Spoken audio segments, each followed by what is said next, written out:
Hello friends, Radhe Radhe. आप सभी लोग कैसे हैं? आशा करती हूँ कि हमारे श्री हरि विष्णु भगवान की कृपा से आप सभी लोग अच्छे होंगे, स्वस्थ होंगे, मस्त होंगे। तो आज हम आप सभी को इस वीडियो में यही बताने वाले हैं कि 2024 में पूर्णिमा का व्रत किस दिन रखा जाएगा और पूर्णिमा किस दिन है। और पूर्णिमा जो है मित्रों, ये हमारे सत्य सनातन धर्म के अनुसार पूर्णिमा तिथि जो होती है वो अपने आप में बहुत खास होती है, बहुत महत्वपूर्ण मानी जाती है।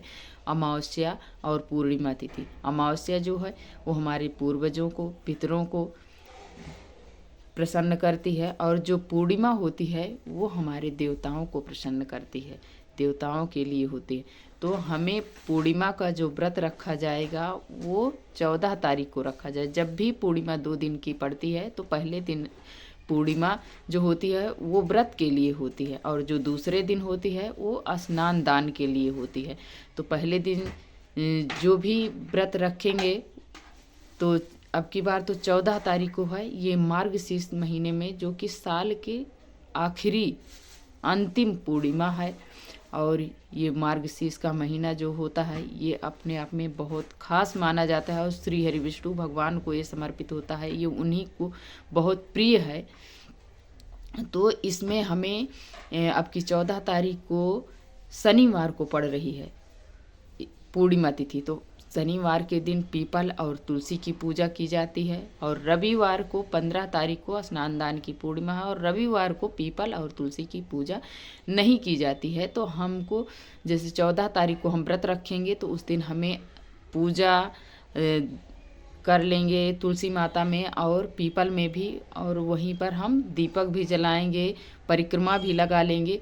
तो हमें ये सब करना है। और 14 तारीख को भी हम शाम के समय चंद्रोदय को अर्घ देकर पूजन करके हमें खीर का भोग माता लक्ष्मी को लगाकर ही हमें पारण करना चाहिए, जो भी व्रत रखते हैं पूर्णिमा का।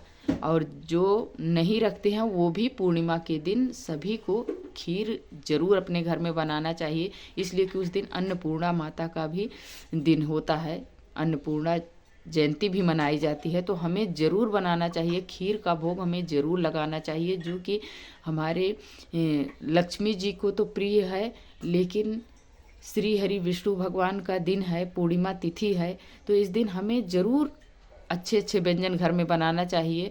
और लक्ष्मी जी को खीर बहुत प्रिय है, और ब्राह्मण को तो हो सके तो आप ज़रूर बनाइए। नहीं हो सकता, आप नहीं बना पा रहे हैं, तो इस दिन हमें चावल खीर की जितनी भी सामग्री होती है खीर में लगती है वो चीज़ हमें ब्राह्मण को दान करना चाहिए।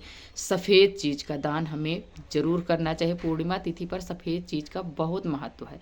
तो जैसे कि चावल, दूध, घी, चीनी, ड्राई फ्रूट्स, ये सभी चीज़ें हमें दान करनी चाहिए। और सफ़ेद वस्त्र, आटा, ये सब हमें पूर्णिमा तिथि के दिन जरूर हमें दान करना चाहिए। और जिस दिन स्नान दान रहता है, तो अब की बार 15 तारीख को स्नान दान है, तो सुबह हमें भोर में उठना चाहिए और नदी तालाब में हमें ज़रूर नहाना चाहिए। इसका विशेष महत्व होता है, विशेष फल देता है। तो यदि आपके आस पड़ोस में नदी तालाब है तो आप ज़रूर जाइए और नहाइए, नहाकर वहाँ पर पूजा पाठ कीजिए। और स्नान जब भी हम नदी तालाब में करने जाएं तो वहाँ हमें ज़रूर दान करना चाहिए, बिना दान किए हमें नहीं आना चाहिए। तो हम कुछ ना कुछ घर से सीधा ज़रूर लेकर जाएं, नहीं ले जाते हैं तो पैसे का ही दान करें, लेकिन हमें घर से सीधा लेकर जाना चाहिए। चावल का विशेष महत्व बताया गया है, दूध का विशेष महत्व बताया गया है, चीनी का। तो सभी चीज़, जो भी चीज़ें हैं, हमें ज़रूर दान करके आना चाहिए पूर्णिमा तिथि पर। और इस दिन हमें जैसे स्नान दान करके आते हैं तो घर में सत्यनारायण भगवान की हमें पूजा करवानी चाहिए, और करवा के भगवान को कदली का भोग लगाना चाहिए। कदली फल भगवान जी को बहुत प्रिय होता है। अमरूद हो गया, केला हो गया, इस समय में जो भी फल होते हैं वो, आप संतरा हो गया, ये सब चीज़, सेब चढ़ाएं। और चूरमे का प्रसाद भगवान सत्यनारायण को बहुत प्रिय है, आटे का, तो ज़रूर भगवान जी को भोग लगाना चाहिए। यदि आप पूजा सुनते हैं तो ठीक है, नहीं सुनते हैं तो भी आप अपने घर में भगवान जी का अच्छे से पूजा पाठ करें, पूजा पाठ करके और उन्हें भोग लगाएं। भोग लगाने के बाद अपने घर परिवार अड़ोस पड़ोस में प्रसाद को वितरण करना चाहिए, करके ही हमें भी उस दिन प्रसाद पाना चाहिए। और इस दिन हमें बहुत दान पुण्य करना चाहिए, जितना हमसे हो सके उतना हम दान पुण्य करें। इस दिन का किया गया दान पुण्य कई गुना बढ़कर हमें पुण्य फल देता है, कहते हैं क्षय होता है। तो हमें जरूर करना चाहिए पूर्णिमा तिथि पर। अमावस्या तिथि पर जो भी दान पुण्य करते हैं वो हमारे पितरों को मिलता है, वो प्रसन्न होते हैं, तो हमें वो भी वरदान देते हैं। तो हमें हमारे घर में धन धान्य की कमी कभी नहीं होती है, सुख शांति बनी रहती है। तो इसी प्रकार हमारे घर में पूर्णिमा तिथि पर जरूर करना चाहिए। श्री सत्यनारायण भगवान की पूजा करें, ना करें तो हम अपने घर में पूजा करें और सत्यनारायण भगवान का पाठ करें, कथा पढ़ें, ये सब करना चाहिए पूर्णिमा तिथि पर। और इसके बाद जैसे किसी का बर्थडे पूर्णिमा पर होता है, तो हमें पूर्णिमा पर 15 तारीख को करना चाहिए, इस दिन तिथि पर ही करना चाहिए। तो जैसे कोई भी आप जैसे पूर्णिमा का उद्यापन करना है आपको, तो 14 तारीख को नहीं करेंगे, आपको 15 तारीख को करना है। 15 तारीख के दिन हमें दान उपदान जरूर करना चाहिए। तो इसी दिन करें। जैसे आपकी कोई के जैसे पितरों की तिथि आप जिवाते हैं ब्राह्मणों को, तो आपको 15 तारीख को जिवाना है। ब्राह्मण को जिवाना है तो आपको 15 तारीख को जिवाना है। जैसे 14 तारीख को आप व्रत रखें और 15 तारीख को आप ये सब दान उपदान का कार्य कर सकते हैं। पूर्णिमा तिथि अपने आप में विशेष मानी जाती है, महान मानी जाती है। ये देवताओं को की होती है। जो भी आप पूजा पाठ करेंगे वो देवताओं को प्रसन्न करती है, तो ज़रूर करना चाहिए पूर्णिमा तिथि पर। और जब भी पूर्णिमा हो, अमावस्या हो, कोई भी पूजा पाठ हो, तो हमें एक दिन पहले ही बाल वगैरह धुल लेना चाहिए। पूर्णिमा तिथि पर हमें बाल बिल्कुल नहीं धुलना चाहिए।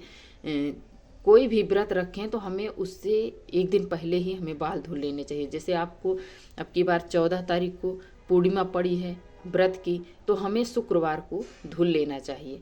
हमें पूर्णिमा पर कभी नहीं धुलना चाहिए बाल।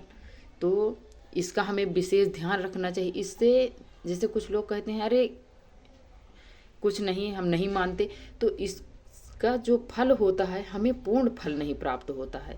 और जो कि ये पूर्णिमा तिथि तो श्री हरि विष्णु भगवान को प्रिय है, उन्हीं की है, और राम भगवान की पूजा की जाती है। तो इस दिन हमें बिल्कुल बाल नहीं धुलने चाहिए, हमें एक दिन पहले ही बाल वगैरह सब धुल लेने चाहिए।